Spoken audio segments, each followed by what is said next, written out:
Hi, students. So today I want to talk to you about how to meet the discussion expectations. And so I have a few slides here that I want to go over just so you can get an idea of what it takes in order to meet the expectations. So first, I would suggest that you set a schedule. And beginning on Monday, you want to read the discussion question that's assigned, research the information in the question using the UMA library or the internet, and then review any blue links or hyperlinks in the discussion question, and read the assigned chapters in your text. And this should help you in formulating a response to the question. So here we have an example of the discussion. And the main things I want you to be aware of are the step 1, step 2, and step 3. All of this information is in every discussion for each week. Sometimes you'll see these blue links. When you see the links here, you need to click on them to see what else is in there. And that is also helpful in you responding to the discussion.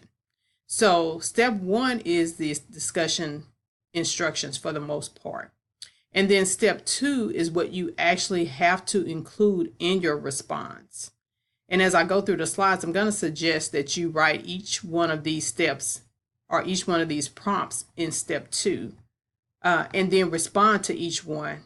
That way you know you've met the expectation for these 3 prompts.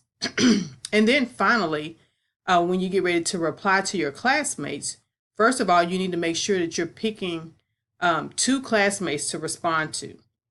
And I do suggest that you use their names in your reply. And as you respond to or reply to your classmates, you want to include 1 prompt per classmate. So in this particular discussion, there's 4 prompts, but you only need to use 2 to meet the expectations. But if you want to use all 3 or 4, that's fine too. So next, we want to begin writing your response to the discussion. And this is what I recommend. So to make sure you have time to respond, because once you go into the discussion forum and begin writing, you can go in and edit. But you might want to just start on what I would call a scratch sheet of paper or your Microsoft Word document. And this will allow you to get started, and it'll allow you to work on that discussion response over a few days or a few hours, whichever you prefer. And again, as I mentioned, you're going to include all 3 prompts that are stated in step 2 and respond to each prompt. After you've completed your response to all 3 prompts, click on the review at the top of the screen of your MS Word document. And there you'll see spelling and grammar. And I want you to do a spelling and grammar check to correct all or any grammatical and spelling errors, so that you don't lose points on that. And then on Wednesday, hopefully you've completed the full discussion and you've corrected your errors. You're going to copy and paste your information from your Microsoft Word document into the actual discussion forum. And I know a lot of students do this because it just makes it a little bit easier, and it also helps you to be able to formulate your response over time, opposed to once you go into the discussion, you'll just have to go in and edit. But you want to be able to have enough time to formulate your response. And then remember to submit your initial discussion by 11:59 p.m. Eastern Standard Time on Wednesday. So if you live on another time zone, you want to make sure that your time zone time is the exact time for the Eastern Standard Time zone. So make sure that you make that clear when you're getting ready to submit. Then finally on Thursday, what you want to do is, because all of your classmates have responded to the discussion by Wednesday, on Thursday you want to go in and review the posts that were made by your classmates. And then you want to find 1 classmate and reply to them with the first reply prompt in step 3. And I'm just doing this sequentially. If you want to, you can reply with the second or whichever one you feel that student best exemplifies something that you want to respond to.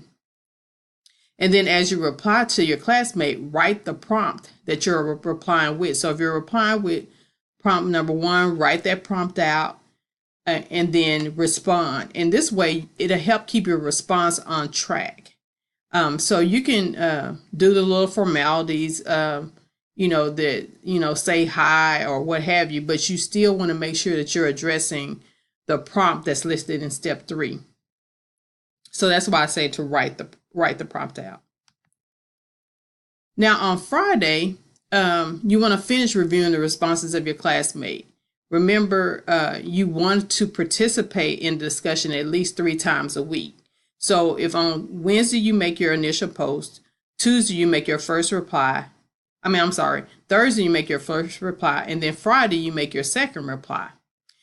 So you'll finish reviewing the responses of your classmate, and then you will reply to another classmate and use the second or third reply prompt, or whichever prompt you didn't use on Thursday. Do not use the same reply prompt. So you do need to use different reply prompts each time you reply to a classmate. And then include the prompt you're replying with to help keep your response on track, just as we discussed a second ago. Now, there's some advantages to following this process. For one, it helps to ensure you address all the prompts in steps 2 and 3. And that's going to help you to earn more points. Remember, although you're responding to or using the prompts, they do need to be appropriate and accurate. So you just can't make up stuff. That's why it's important that you do your research about the prompts. And then it also allows you to schedule specific time to dedicate to formulating your discussion question or response. So if you're doing your research on Monday and formulating your response on Tuesday, and then finally after you've completed your response, you're actually posting it to the discussion forum.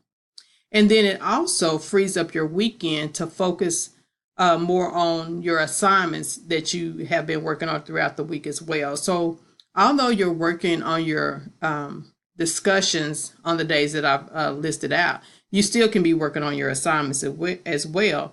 But by Friday, you've completed all of your discussions if you follow this schedule, and then you can focus on completing your assignments on Saturday and Sunday. So if you have any questions about your discussion questions, you can always call or text me. My number is listed here, or you can email me with any questions that you have. So I hope this was helpful. Thank you.